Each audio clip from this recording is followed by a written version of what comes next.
ಕರಾವಳಿ ಪ್ರದೇಶದ ದೇವಾಲಯಗಳ ವೈಶಿಷ್ಟ್ಯವನ್ನು ವಿವರಿಸುವಾಗ ಬೈಂದೂರು ಸೋಮೇಶ್ವರ ದೇವಾಲಯದ ಕಥನವು ವಿಶೇಷ ಸ್ಥಾನವನ್ನು ಪಡೆಯುತ್ತದೆ.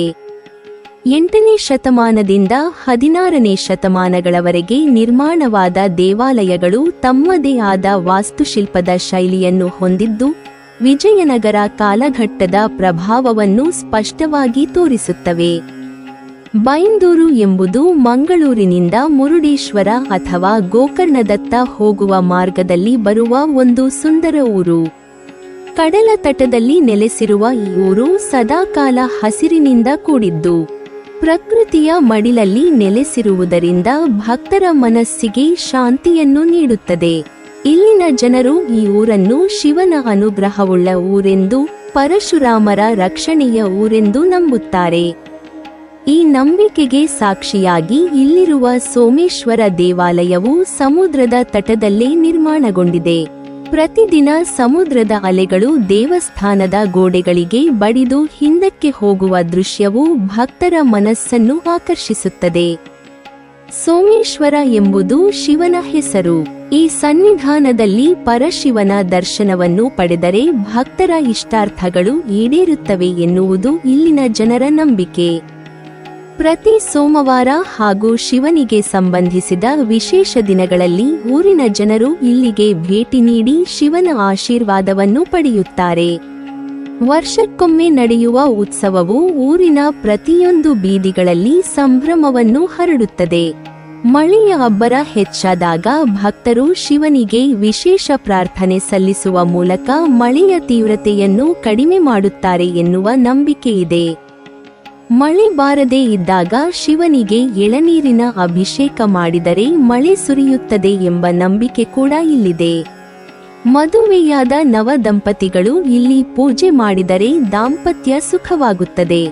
ಅವಿವಾಹಿತರಿಗೆ ಕಂಕಣ ಭಾಗ್ಯ ಕೂಡಿ ಬರುತ್ತದೆ ಎನ್ನುವುದು ಜನಪ್ರಿಯ ನಂಬಿಕೆ.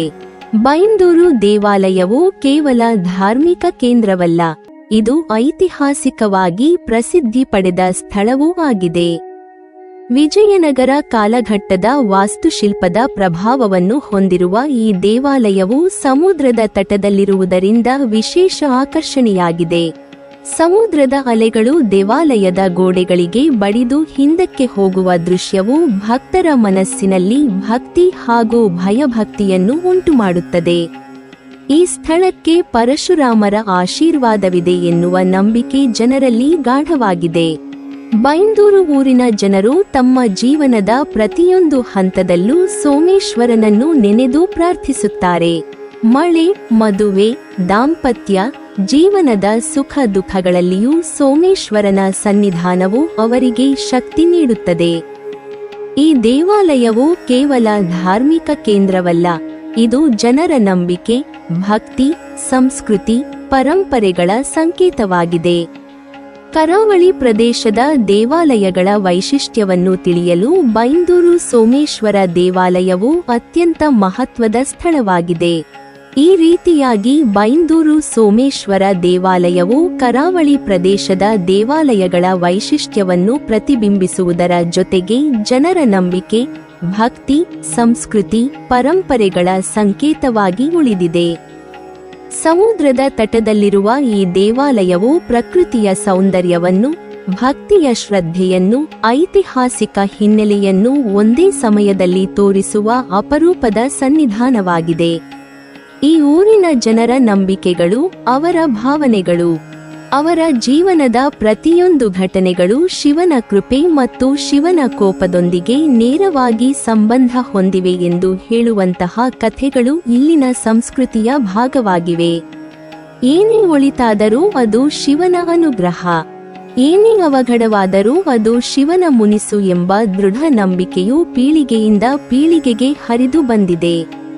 ಈ ನಂಬಿಕೆಗಳು ಕೇವಲ ಧಾರ್ಮಿಕ ಭಾವನೆಗಳಲ್ಲ, ಅವು ಜನರ ಜೀವನದ ಪ್ರತಿಯೊಂದು ಅಂಶವನ್ನು ಆವರಿಸಿಕೊಂಡಿವೆ. ಇಲ್ಲಿನ ಸೋಮೇಶ್ವರ ದೇವಾಲಯವು ಸಮುದ್ರ ತೀರದಲ್ಲಿ ನೆಲೆಸಿರುವುದರಿಂದ ಅದಕ್ಕೆ ಸಂಬಂಧಿಸಿದಂತೆ ಅನೇಕ ಪೌರಾಣಿಕ ಕಥೆಗಳು, ಜನಪದ ನಂಬಿಕೆಗಳು, ಸ್ಥಳೀಯ ಪುರಾಣಗಳು ರೂಪುಗೊಂಡಿವೆ. ಈ ದೇವಾಲಯದ ಪಕ್ಕದಲ್ಲೇ ವತ್ತಿನೆಣೆ ಗುಡ್ಡ ಎಂಬ ಬೃಹತ್ ಶಿಲಾಮಯ ಗುಡ್ಡ ಇದೆ. ಈ ಗುಡ್ಡದ ಮೇಲೆ ನಿಂತು ನೋಡಿದರೆ ಅರಬ್ಬಿ ಸಮುದ್ರದ ಅಲೆಗಳು, ತೀರದ ಸೌಂದರ್ಯ, ಸಮುದ್ರದ ತಟದಲ್ಲಿರುವ ಸೋಮೇಶ್ವರ ಶಿವನ ದೇವಾಲಯ. ಜನರು ಈ ದೃಶ್ಯವನ್ನು ಕೇವಲ ಪ್ರಕೃತಿಯ ಸೌಂದರ್ಯವೆಂದು ಮಾತ್ರ ನೋಡುವುದಿಲ್ಲ, ಅದನ್ನು ಶಿವನ ಮಹಿಮೆ, ಶಿವನ ಸಾನ್ನಿಧ್ಯವೆಂದು ಭಾವಿಸುತ್ತಾರೆ. ಇತ್ತೀಚೆಗೆ ಈ ಬೃಹತ್ ಗುಡ್ಡ ಕುಸಿದಿರುವುದು ಜನರ ಮನಸ್ಸಿನಲ್ಲಿ ದೊಡ್ಡ ಆಘಾತವನ್ನುಂಟು ಮಾಡಿದೆ. ಅವರು ಇದನ್ನು ಕೇವಲ ಭೌಗೋಳಿಕ ಅಥವಾ ಭೂವೈಜ್ಞಾನಿಕ ಘಟನೆ ಎಂದು ನೋಡದೆ ಅದನ್ನು ದೇವರ ಕೋಪದ ಸಂಕೇತವೆಂದು ಭಾವಿಸಿದ್ದಾರೆ. ಇಲ್ಲಿನ ನಾಗತೀರ್ಥವು ಅಪವಿತ್ರಗೊಂಡಿರುವುದೇ ಈ ಕುಸಿತಕ್ಕೆ ಕಾರಣ ಎಂದು ಜನರು ಹೇಳುತ್ತಾರೆ.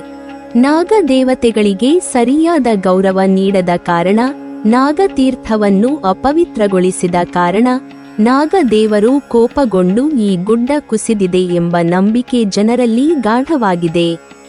ಇದು ಮಾತ್ರವಲ್ಲದೆ ಇಲ್ಲಿನ ರೈಲು ಸುರಂಗ ಕಾಮಗಾರಿಯಲ್ಲಿ ಜನರು ಜೀವ ಕಳೆದುಕೊಂಡ ಘಟನೆ, ರಾಷ್ಟ್ರ ಹೆದ್ದಾರಿ ಕಾಮಗಾರಿಯಿಂದ ಸಂಭವಿಸಿದ ಅಪಘಾತಗಳು. ಜನರು ಈ ಎಲ್ಲವನ್ನೂ ಶಿವನು ಮುನಿಸಿಕೊಂಡಿರುವುದರಿಂದ ಸಂಭವಿಸಿದೆ ಎಂದು ನಂಬುತ್ತಾರೆ. ಅವರ ದೃಷ್ಟಿಯಲ್ಲಿ ದೇವರ ಅನುಗ್ರಹವಿಲ್ಲದೆ ಯಾವುದೇ ಕಾರ್ಯ ಯಶಸ್ವಿಯಾಗುವುದಿಲ್ಲ. ದೇವರ ಕೋಪವಿದ್ದರೆ ಯಾವುದೇ ಕಾರ್ಯ ವಿಫಲವಾಗುತ್ತದೆ. ಈ ನಂಬಿಕೆಗಳು ಜನರ ಜೀವನದ ಪ್ರತಿಯೊಂದು ಅಂಶವನ್ನು ಆವರಿಸಿಕೊಂಡಿವೆ. ಅವರು ತಮ್ಮ ದೈನಂದಿನ ಜೀವನದಲ್ಲಿ, ತಮ್ಮ ಹಬ್ಬಗಳಲ್ಲಿ, ತಮ್ಮ ಸಂಸ್ಕೃತಿಯಲ್ಲಿ, ತಮ್ಮ ಆಚರಣೆಗಳಲ್ಲಿ ಶಿವನನ್ನು ಕೇಂದ್ರಬಿಂದುವಾಗಿ ಇಟ್ಟುಕೊಂಡಿದ್ದಾರೆ. ಶಿವನು ಸಂತೋಷಗೊಂಡರೆ ಗ್ರಾಮದಲ್ಲಿ ಸಮೃದ್ಧಿ, ಶಾಂತಿ, ಸುಖ. ಶಿವನು ಮುನಿಸಿಕೊಂಡರೆ ಅವಘಡಗಳು, ಅಪಘಾತಗಳು, ಅನಾಹುತಗಳು. ಒತ್ತಿನೆಣೆ ಗುಡ್ಡದ ಕುಸಿತವು ಕೇವಲ ಭೌತಿಕ ಘಟನೆ ಅಲ್ಲ, ಅದು ಜನರ ಮನಸ್ಸಿನಲ್ಲಿ ದೇವರ ಕೋಪದ ಸಂಕೇತವಾಗಿ ಉಳಿದಿದೆ. ಈ ಘಟನೆ ಜನರ ನಂಬಿಕೆಯನ್ನು ಇನ್ನಷ್ಟು ಗಾಢಗೊಳಿಸಿದೆ. ಅವರು ಇನ್ನಷ್ಟು ಭಕ್ತಿಯಿಂದ, ಇನ್ನಷ್ಟು ಶ್ರದ್ಧೆಯಿಂದ, ಇನ್ನಷ್ಟು ಭಯಭಕ್ತಿಯಿಂದ ದೇವರ ಆರಾಧನೆ ಮಾಡುತ್ತಿದ್ದಾರೆ. ಈ ರೀತಿಯ ನಂಬಿಕೆಗಳು, ಈ ರೀತಿಯ ಕಥೆಗಳು, ಈ ರೀತಿಯ ಪೌರಾಣಿಕತೆಗಳು ಜನರು ತಮ್ಮ ಜೀವನದ ಪ್ರತಿಯೊಂದು ಘಟನೆಗೆ ಧಾರ್ಮಿಕ ಅರ್ಥ ನೀಡುತ್ತಾರೆ. ಅವರು ಪ್ರಕೃತಿಯ ಪ್ರತಿಯೊಂದು ಘಟನೆಗೆ ದೇವರ ಸಂಕೇತವನ್ನು ಕಾಣುತ್ತಾರೆ. ಅವರು ತಮ್ಮ ಜೀವನದ ಪ್ರತಿಯೊಂದು ಸಂತೋಷಕ್ಕೆ ದೇವರ ಅನುಗ್ರಹವನ್ನು, ಪ್ರತಿಯೊಂದು ದುಃಖಕ್ಕೆ ದೇವರ ಕೋಪವನ್ನು ಕಾರಣವೆಂದು ಭಾವಿಸುತ್ತಾರೆ. ಸೋಮೇಶ್ವರ ದೇವಾಲಯವು ಕರಾವಳಿಯ ಅತಿ ವಿಶಿಷ್ಟವಾದ ಪವಿತ್ರ ಕ್ಷೇತ್ರಗಳಲ್ಲಿ ಒಂದಾಗಿದೆ. ಈ ದೇವಾಲಯವು ಪಶ್ಚಿಮಾಭಿಮುಖವಾಗಿರುವುದರಿಂದ ಸೂರ್ಯಾಸ್ತದ ಸಮಯದಲ್ಲಿ ಸೂರ್ಯನ ಕಿರಣಗಳು ನೇರವಾಗಿ ಗರ್ಭಗುಡಿಯೊಳಗೆ ಪ್ರವೇಶಿಸಿ ಶಿವಲಿಂಗದ ಮೇಲೆ ಬೀಳುತ್ತವೆ. ಆ ಕ್ಷಣದಲ್ಲಿ ಶಿವಲಿಂಗವು ಪ್ರಕಾಶಮಾನವಾಗಿ ಹೊಳೆಯುತ್ತಿದ್ದು, ಭಕ್ತರಿಗೆ ಅದು ಸ್ವರ್ಗದಿಂದ ಧರೆಗೆ ಇಳಿದಂತೆ ಕಾಣುತ್ತದೆ. ಈ ದೃಶ್ಯವನ್ನು ನೋಡುವುದು ಭಕ್ತರ ಜೀವನದಲ್ಲಿ ಅಪರೂಪದ ಅನುಭವವಾಗುತ್ತದೆ. ದೇವಾಲಯದ ಸುತ್ತಮುತ್ತಲಿನ ವಾತಾವರಣವೂ ಸಹ ಅದ್ಭುತವಾಗಿದ್ದು, ಸಮುದ್ರದ ಅಲೆಗಳ ಶಬ್ದ, ಗಾಳಿ, ಸೂರ್ಯಾಸ್ತದ ಕಿರಣಗಳು. ದೇವಾಲಯದ ಆವರಣದಲ್ಲಿ ಪ್ರವೇಶಿಸಿದಾಗ ಮೊದಲು ಕಾಣುವುದು ಪುಟ್ಟ ನಂದಿ. ನಂದಿಯು ಶಿವನ ವಾಹನವಾಗಿದ್ದು, ಭಕ್ತರು ಶಿವಲಿಂಗದ ದರ್ಶನಕ್ಕೆ ಮುನ್ನ ನಂದಿಯನ್ನು ಪೂಜಿಸುತ್ತಾರೆ. ನಂದಿಯ ಮುಂದೆ ತುಳಸಿ ಕಟ್ಟೆ ಇದೆ. ಇದು ಭಕ್ತರ ನಿತ್ಯ ಪೂಜಾ ಕ್ರಮದ ಭಾಗವಾಗಿದೆ. ತುಳಸಿಯನ್ನು ದೇವಾಲಯದ ಆವರಣದಲ್ಲಿ ನೆಟ್ಟು ಅದರ ಸುತ್ತಲೂ ದೀಪ ಹಚ್ಚುವುದು ಭಕ್ತರ ಶ್ರದ್ಧೆಯ ಸಂಕೇತವಾಗಿದೆ. ದೇವಾಲಯದ ಆವರಣದಲ್ಲೇ ಗಣಪತಿ ದೇವರ ದೇವಸ್ಥಾನವಿದೆ. ಗಣಪತಿ ದೇವರನ್ನು ಮೊದಲು ಪೂಜಿಸುವುದು ಹಿಂದೂ ಸಂಪ್ರದಾಯದ ಪ್ರಮುಖ ಅಂಶವಾಗಿದ್ದು, ಇಲ್ಲಿ ಭಕ್ತರು ತಮ್ಮ ಪ್ರಾರ್ಥನೆಗಳನ್ನು ಗಣಪತಿಗೆ ಅರ್ಪಿಸಿ ನಂತರ ಶಿವನ ದರ್ಶನ ಪಡೆಯುತ್ತಾರೆ. ಇದೇ ಆವರಣದಲ್ಲಿ ನವಗ್ರಹಗಳ ದೇವಸ್ಥಾನವೂ ಇದೆ. ನವಗ್ರಹಗಳನ್ನು ಪೂಜಿಸುವುದರಿಂದ ಗ್ರಹದೋಷ ನಿವಾರಣೆ ಆಗುತ್ತದೆ ಎಂಬ ನಂಬಿಕೆ ಇದೆ. ಭಕ್ತರು ತಮ್ಮ ಜೀವನದಲ್ಲಿ ಶಾಂತಿ, ಸಮೃದ್ಧಿ, ಆರೋಗ್ಯಕ್ಕಾಗಿ ನವಗ್ರಹಗಳಿಗೆ ಪ್ರಾರ್ಥನೆ ಸಲ್ಲಿಸುತ್ತಾರೆ. ಆಂಜನೇಯ ಸ್ವಾಮಿ ದೇವಸ್ಥಾನವೂ ಇಲ್ಲಿದೆ. ಆಂಜನೇಯ ಸ್ವಾಮಿಯು ಭಕ್ತರಿಗೆ ಶಕ್ತಿ, ಧೈರ್ಯ, ಭಕ್ತಿ ನೀಡುವ ದೇವತೆ. ಭಕ್ತರು ತಮ್ಮ ಕಷ್ಟಗಳನ್ನು ನಿವಾರಿಸಲು ಆಂಜನೇಯ ಸ್ವಾಮಿಯನ್ನು ಪ್ರಾರ್ಥಿಸುತ್ತಾರೆ. ದೇವಾಲಯದ ಸ್ವಲ್ಪ ಕೆಳಭಾಗಕ್ಕೆ ಹೋದರೆ ನಾಗತೀರ್ಥವಿದೆ. ನಾಗತೀರ್ಥವು ಪವಿತ್ರ ಜಲಾಶಯವಾಗಿದ್ದು ಇಲ್ಲಿ ಸ್ನಾನ ಮಾಡುವುದರಿಂದ ಪಾಪ ಪರಿಹಾರವಾಗುತ್ತದೆ ಎಂಬ ನಂಬಿಕೆಯಿದೆ. ನಾಗನ ದೇವಸ್ಥಾನವೂ ಇಲ್ಲಿದೆ. ನಾಗದೇವರನ್ನು ಪೂಜಿಸುವುದರಿಂದ ಕುಟುಂಬದಲ್ಲಿ ಶಾಂತಿ, ಸಂತಾನ ಸುಖ, ಆರೋಗ್ಯ ದೊರೆಯುತ್ತದೆ ಎಂಬ ನಂಬಿಕೆಯಿದೆ. ಸೋಮೇಶ್ವರ ದೇವಾಲಯವು ಕೇವಲ ಪೂಜಾ ಸ್ಥಳವಲ್ಲ, ಇದು ಭಕ್ತರ ಆಧ್ಯಾತ್ಮಿಕ ಅನುಭವದ ಕೇಂದ್ರವಾಗಿದೆ. ಇಲ್ಲಿ ಪ್ರತಿಯೊಂದು ದೇವಾಲಯವೂ ತನ್ನದೇ ಆದ ಮಹತ್ವವನ್ನು ಹೊಂದಿದೆ. ಶಿವಲಿಂಗದ ದರ್ಶನವು ಭಕ್ತರಿಗೆ ಪರಮ ಶಾಂತಿ ನೀಡುತ್ತದೆ. ನಂದಿಯ ಪೂಜೆ ಭಕ್ತರಿಗೆ ಭಕ್ತಿ ಮತ್ತು ಶ್ರದ್ಧೆಯನ್ನು ನೆನಪಿಸುತ್ತದೆ. ತುಳಸಿ ಕಟ್ಟೆ ಭಕ್ತರ ನಿತ್ಯ ಜೀವನದ ಶುದ್ಧತೆಯನ್ನು ಪ್ರತಿಬಿಂಬಿಸುತ್ತದೆ. ಗಣಪತಿ ದೇವರ ದರ್ಶನವು ಭಕ್ತರಿಗೆ ಹೊಸ ಆರಂಭದ ಆಶೀರ್ವಾದ ನೀಡುತ್ತದೆ. ನವಗ್ರಹಗಳ ಪೂಜೆ ಭಕ್ತರಿಗೆ ಜೀವನದಲ್ಲಿ ಸಮತೋಲನವನ್ನು ನೀಡುತ್ತದೆ. ಆಂಜನೇಯ ಸ್ವಾಮಿಯ ದರ್ಶನವು ಭಕ್ತರಿಗೆ ಧೈರ್ಯ ಮತ್ತು ಶಕ್ತಿ ನೀಡುತ್ತದೆ. ನಾಗತೀರ್ಥದಲ್ಲಿ ಸ್ನಾನ ಮಾಡುವುದರಿಂದ ಭಕ್ತರಿಗೆ ಪಾಪ ಪರಿಹಾರವಾಗುತ್ತದೆ. ನಾಗದೇವರ ಪೂಜೆ ಭಕ್ತರಿಗೆ ಕುಟುಂಬದಲ್ಲಿ ಶಾಂತಿ ಮತ್ತು ಸಂತಾನ ಸುಖವನ್ನು ನೀಡುತ್ತದೆ.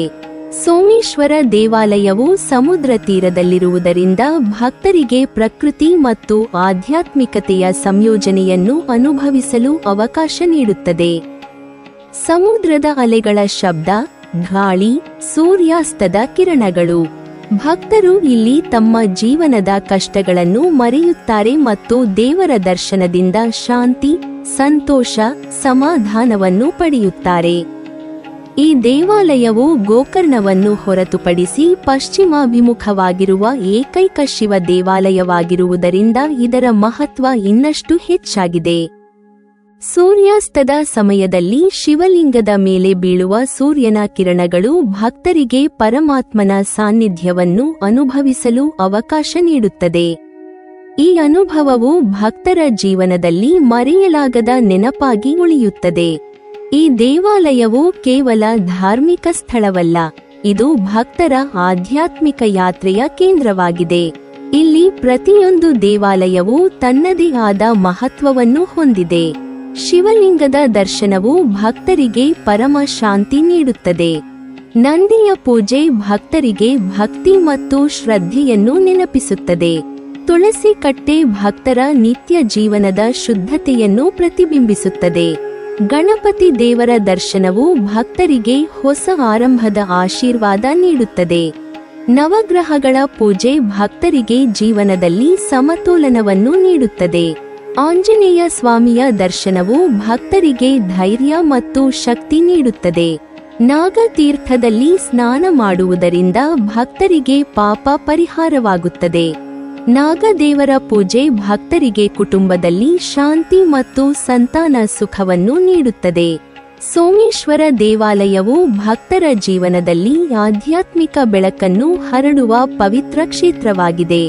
ಈ ದೇವಾಲಯದ ಹೊರಗಡೆ ಕಂಡುಬರುವ ಕಲ್ಲಿನ ಶಾಸನಗಳು ಕೇವಲ ಶಿಲ್ಪಕಲೆಯ ಕೌಶಲ್ಯವನ್ನೇ ತೋರಿಸುವುದಲ್ಲ, ಅವುಗಳಲ್ಲಿ ಅಡಗಿರುವ ಪುರಾತನ ಕಥೆಗಳು, ರಾಜರುಗಳ ದಾನಧರ್ಮಗಳು, ಯುದ್ಧಗಳ ನೆನಪುಗಳು ಮತ್ತು ಭಕ್ತರ ನಂಬಿಕೆಗಳು ಇಂದಿಗೂ ಜೀವಂತವಾಗಿವೆ. ಶಾಸನಗಳಲ್ಲಿ ಉಲ್ಲೇಖವಾಗಿರುವ ಪುರಾತನ ಘಟನೆಗಳು ದೇವಾಲಯದ ಇತಿಹಾಸವನ್ನು ಪೀಳಿಗೆಯಿಂದ ಪೀಳಿಗೆಗೆ ಸಾಗಿಸುತ್ತವೆ. ದೇವಾಲಯದ ಪಕ್ಕದಲ್ಲಿರುವ ಬಂಡೆಯ ಮೇಲೆ ಹರಿಯುವ ಸಿಹಿ ನೀರಿನ ಹೊಳೆ ತನ್ನ ಶುದ್ಧತೆಯಿಂದ ಭಕ್ತರ ಮನಸ್ಸನ್ನು ಶಾಂತಗೊಳಿಸುತ್ತದೆ.